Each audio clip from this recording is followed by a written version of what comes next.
Bien, vamos a saludar ahora sí con nuestro segundo invitado, el coronel Roberto Marchán, ex piloto del avión presidencial.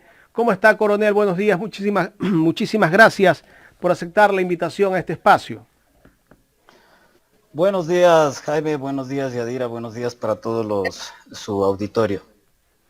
Gracias, coronel. Bueno, mucho se ha dicho del uso del avión presidencial en el gobierno del expresidente Correa, coronel.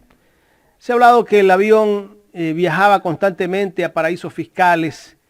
Se ha dicho de todo. Se hizo un informe y en ese informe, tal vez ese informe no fue, por ahí dicen, bien intencionado y que la Contraloría involucra incluso a usted como ex piloto del avión presidencial. Sí, verá, el tema es un poco complejo y por eso le quisiera pedir que me permita extenderme unos pocos minutos para poderle explicar a las personas. Cuando se hizo la auditoría, lo lógico era que el auditor o los auditores dividan en dos partes esta auditoría. La primera parte en el ámbito político-administrativo y la segunda parte en el ámbito técnico-operativo. Lastimosamente, los auditores, yo entiendo por su desconocimiento técnico, hicieron todo una sola cosa y confunden las cosas. ¿Por qué? Porque un proceso de generación de un vuelo de carácter gubernamental como los que hacíamos en el GETAE, nace desde el pedido que hace la autoridad que solicita un vuelo.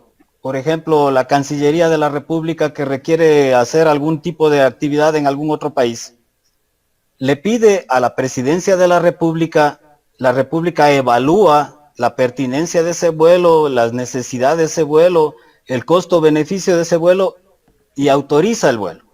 Hasta ahí viene la parte político-administrativa, es decir, a quién se le debe preguntar y quién debe conocer los motivos del vuelo, para qué se fue, por qué lo hizo, y debe justificarlos. Recuerde usted que todo servidor público tiene que hacer posteriormente alguna comisión de servicios en cualquier parte, tiene que hacer sus respectivos informes, y todo eso debía haberse considerado. La segunda parte es la parte técnica operativa. Es decir, cuando ya la presidencia autoriza la ejecución de ese vuelo, pasa eso hacia el Grupo de Transporte Aéreo Especial, que es una unidad de la Fuerza Aérea, y esa unidad de la Fuerza Aérea lo que hace es realizar ya la planificación del vuelo, la planificación técnica del vuelo. Y obviamente realizar el vuelo con las mejores condiciones de seguridad para todos los pasajeros, porque recuerde que el transporte de las más altas autoridades del Estado, independientemente de quién sean estas autoridades, si nos gustan o no nos gustan, eso es irrelevante, se debe realizar con el máximo de seguridad y con el máximo de eficiencia. Porque usted va a volar con una alta autoridad a cualquier parte del mundo. Entonces la planificación es una planificación absolutamente técnica para realizar el vuelo con todos los parámetros de seguridad y de prevención de accidentes. Recuerde también de que lastimosamente nosotros en el Ecuador ya perdimos un presidente de la República, el abogado Jaime Reldós, en el 24 de mayo de 1981. Por lo tanto, todos los esfuerzos que hace el grupo están en el ámbito técnico-operativo. Pero la Contraloría confunde las cosas, va exclusivamente al ámbito técnico-operativo, recaba cierta documentación, no encontraron toda la documentación porque recuerde usted que la auditoría se realiza en el año 2018 y se analizan eventos que ocurrieron desde el año 2012. Y por algún problema, seguramente de carácter administrativo, no encontraron todos los documentos y sacaron conclusiones que son totalmente absurdas y totalmente salidas de lugar. Correcto.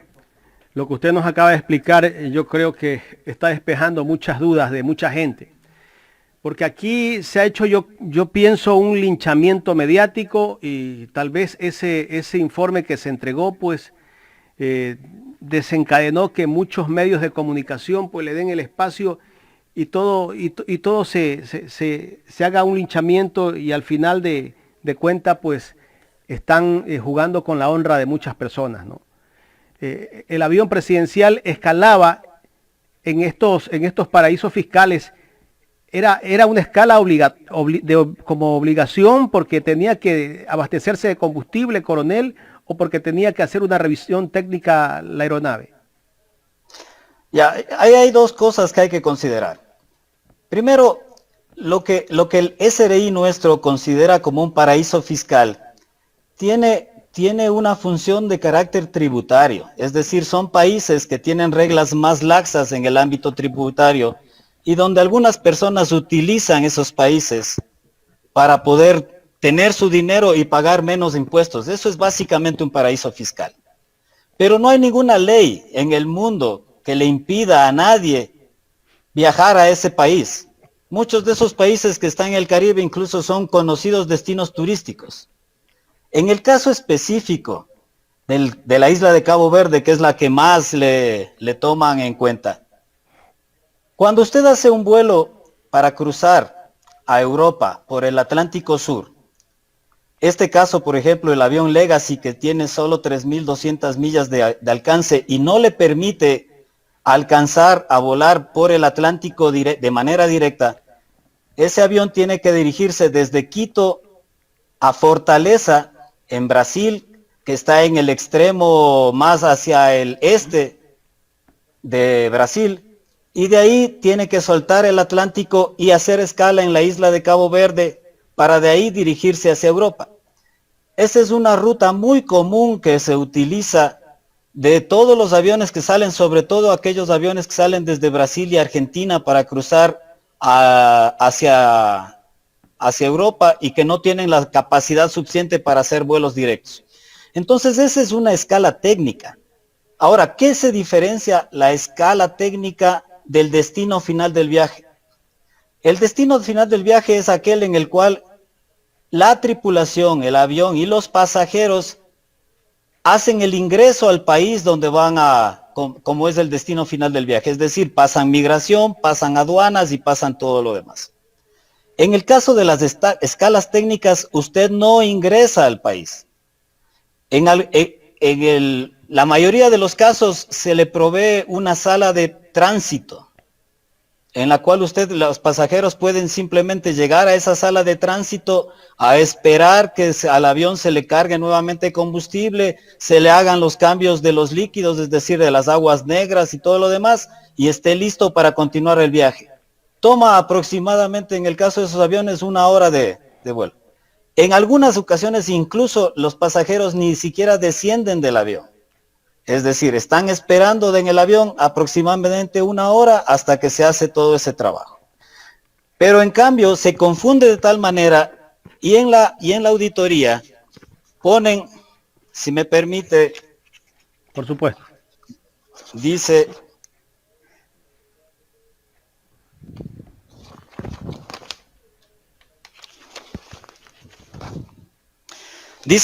el supuesto hallazgo de la Contraloría, dice, vuelos a paraísos fiscales sin registros de peso y equipaje, ni manifiesto de pasajeros en varias rutas de viaje.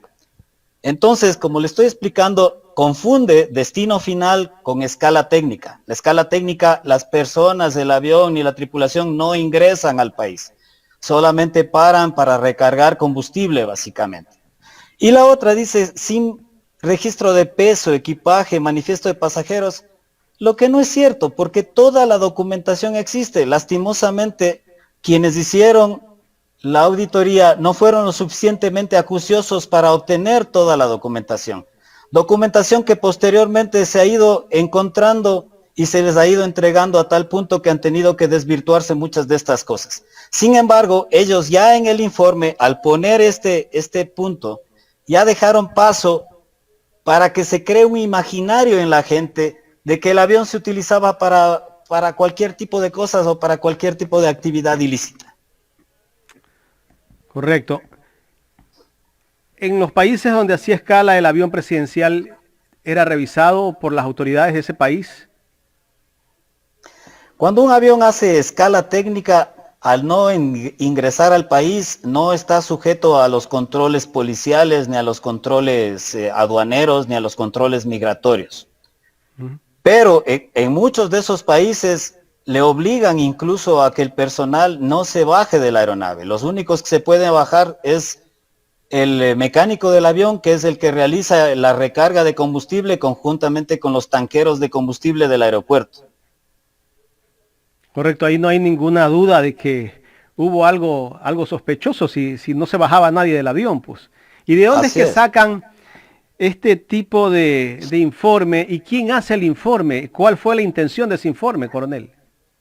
Mire, Jaime, yo no puedo hablar sobre las intencionalidades, pero podemos pensar bien o pensar mal. Yo tiendo a pensar bien. Yo creo que la gente trata de buscar la verdad. Lastimosamente, cuando no se tiene conocimientos técnicos apropiados, y el problema que hay es que hay muy poca gente en el país que realiza este tipo de vuelos. Hay muy poca gente. Entonces, para obtener personal calificado, asesores técnicos calificados, yo creo que ellos incluso debieron haber buscado un personal técnico del exterior para que pueda asesorarles correctamente.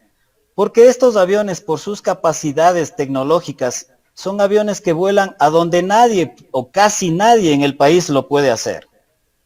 ¿Ya? Entonces, ¿por qué lo hicieron? Yo creo que es el desconocimiento. Por ejemplo, se hace pensar que los aviones pueden salir en cualquier momento, ante cualquier circunstancia para realizar cualquier tipo de actividad.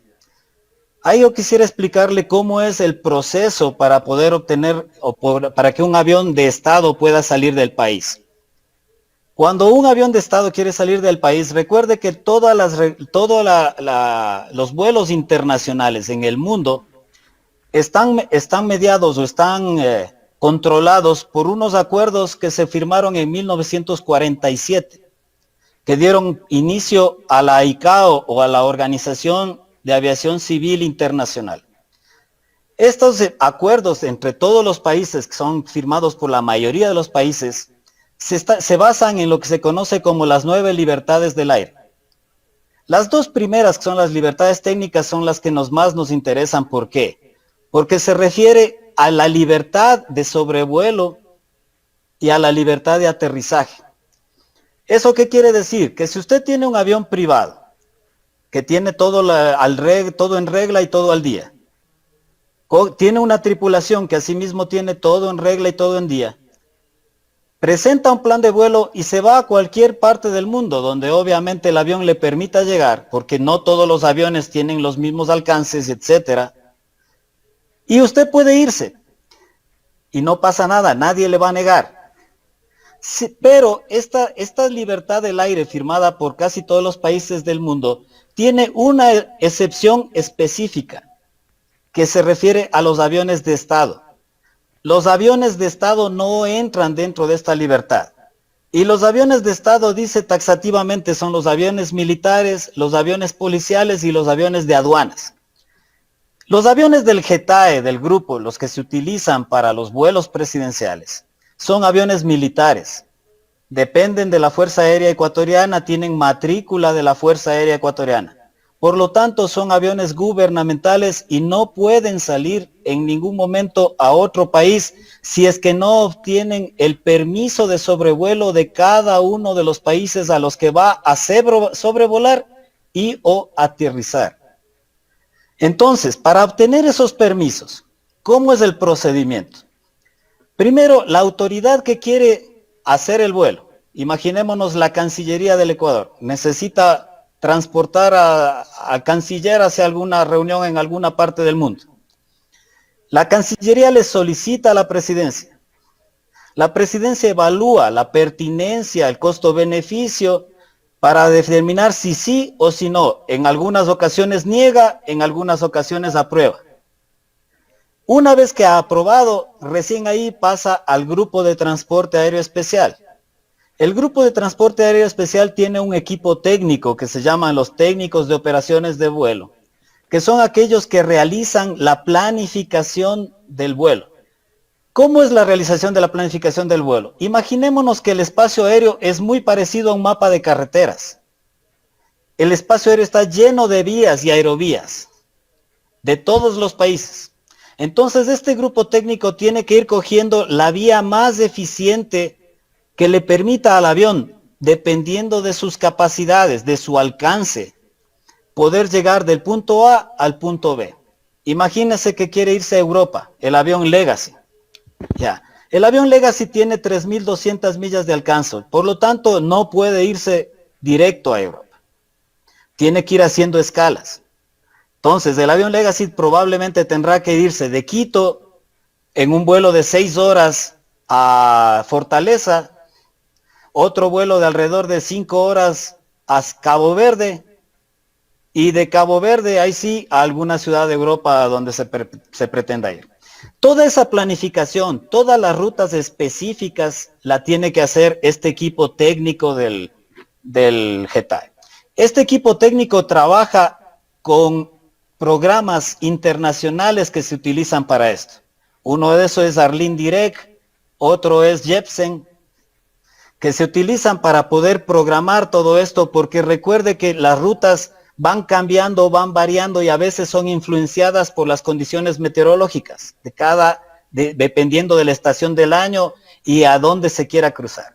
Entonces es un trabajo laborioso que ellos desarrollan. Una vez que ellos tienen ya identificada la mejor ruta, tienen que hacer un proceso en el cual ingresan documentación de cada uno de los países a los que se va a sobrevolar. Eso lo hacen en los formatos establecidos por cada uno de los países, porque cada país, al ser dueño, soberano de su espacio aéreo, le da a usted un formato para que usted le solicite el pedido de sobrevuelo. Una vez que se tiene lista toda esa documentación pasa a la Contraloría, a la Ministerio de Relaciones Exteriores, a la Cancillería. La Cancillería les tramita a cada una de las embajadas donde el Ecuador tenga una representación diplomática para que genere ese permiso. Si es que el país que se va a sobrevolar no tiene una representación diplomática ecuatoriana, se le envía a las Naciones Unidas, porque en las Naciones Unidas están casi todos los países permanentemente representados y ahí se genera el pedido. Eso, hasta que venga ese pedido, que toma, dependiendo de la longitud de la ruta, de la cantidad de países, puede durar desde 3 días, por ejemplo, para ir a un país vecino, hasta un mes para ir, por ejemplo, a una ruta que termine llevándonos a China, por ejemplo. Entonces son procesos largos. Recién ahí, con toda esa documentación, se puede dar inicio al vuelo. Si usted no tiene esa documentación, simplemente ningún país le va a permitir a un avión de Estado ingresar a su espacio aéreo. ¿Y cómo controla cada país? Controla mediante radares, controla incluso mediante aviación de combate para evitar eso que se podría constituir como una violación de la soberanía de cada Estado. Entonces, realizar un vuelo con un avión gubernamental es un proceso absolutamente complejo que lastimosamente desconocen y no se asesoraron adecuadamente este personal que hizo la auditoría. Coronel, mi compañera Yadira Escobar tiene más inquietudes. Coronel Marchán, es un gusto poder conversar con usted. Muchas gracias, Yadira. Bueno, desde hace 2 años ya venimos leyendo pues que la Contraloría ratificaba el presunto uso indebido de los aviones presidenciales en la época de Rafael Correa. Y el informe final del examen realizado por la Contraloría al uso de los aviones presidenciales, realizando vuelos internacionales, y esto ha sido un análisis, tal como usted lo mencionó hace un momento, del 2012 al 2017, han ratificado el mal uso de los recursos públicos en ese lapso de 5 años. Se dice que se ha realizado 261 vuelos, de los cuales solo el 29% lo usó el expresidente Rafael Correa, mientras que el 70% otras autoridades de gobierno.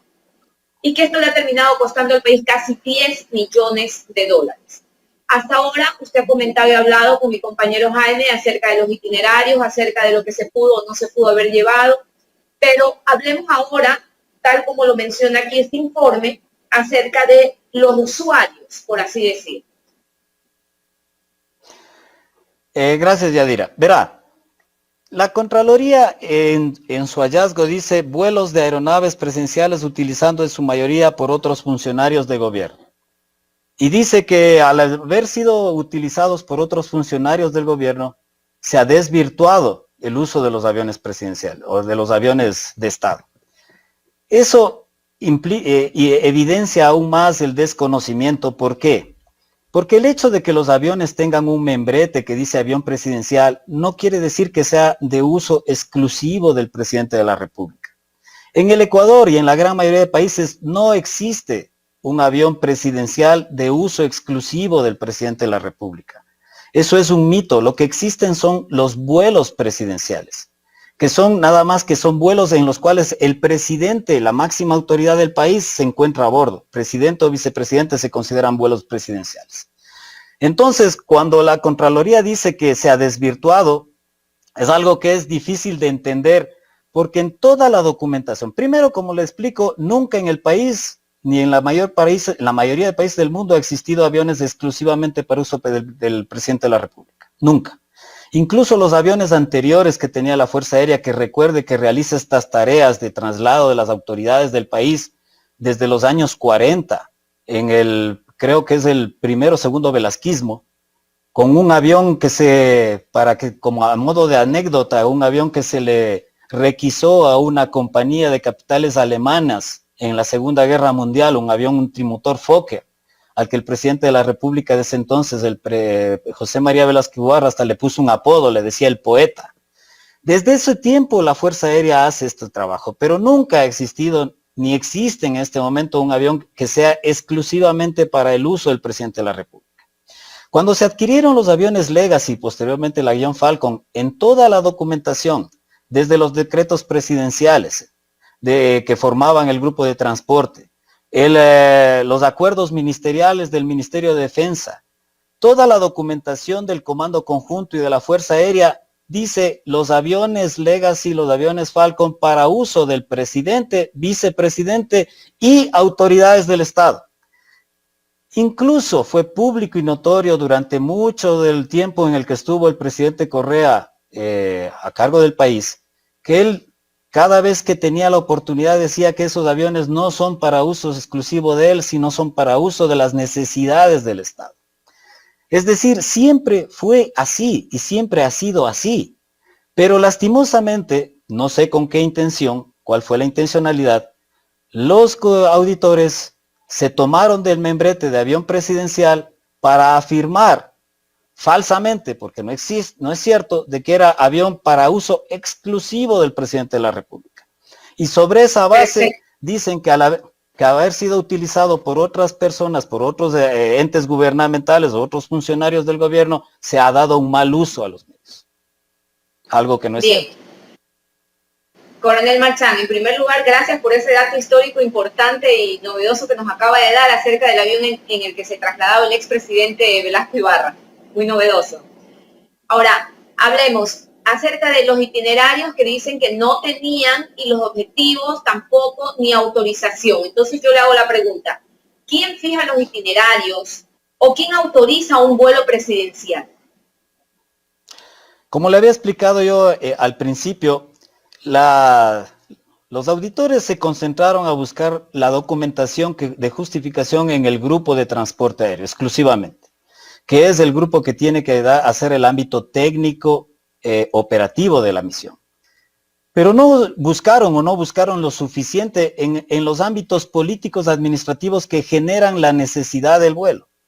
Es decir, por ejemplo, si yo quiero saber por qué el señor canciller en tal periodo, en determinada circunstancia, utilizó un avión del Estado para dirigirse a tal reunión o a tal sitio, ¿a quién le debería yo preguntar para qué, por qué y cuáles fueron los resultados?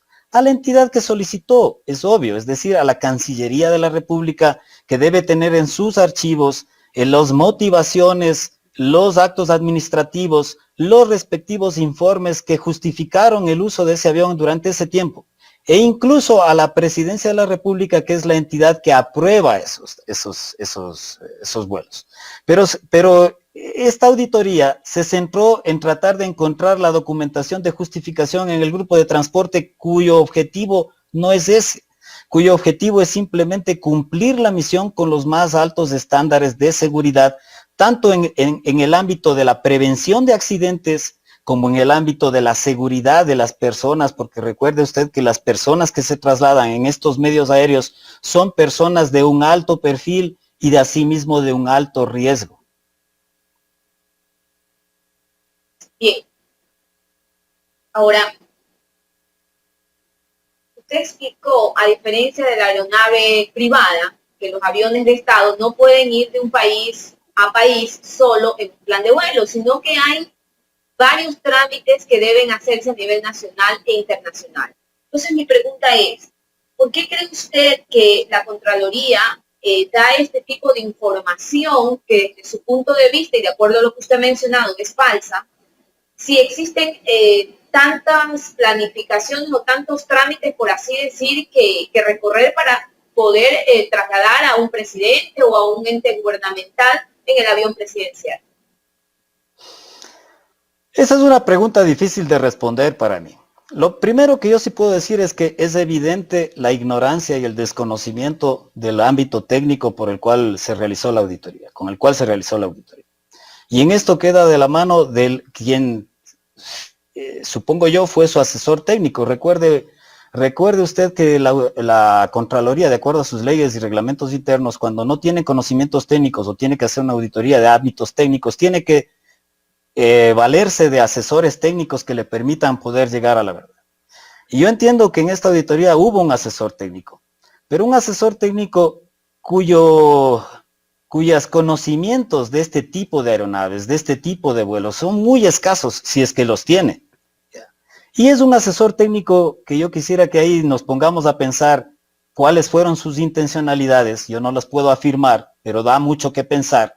Cuando aquel asesor técnico, una vez que se terminó con el resultado de la auditoría, inmediatamente fue nombrado director general de aviación civil, cargo en el que estuvo alrededor de 2 meses y tuvo que salir por sus evidentes desconocimientos y deficiencias.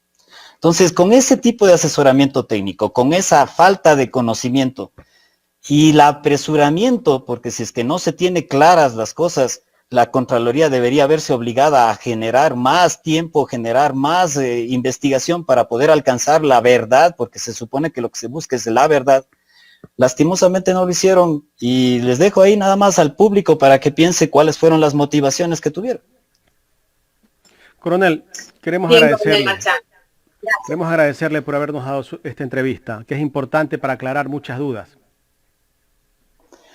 Muchas gracias a usted, Jaime, muchas gracias a usted, Yadira, y un gusto. Saludos a todos sus radioescuchas. Gracias al coronel Roberto Marchán, ex piloto del avión presidencial en el gobierno de Rafael Correa.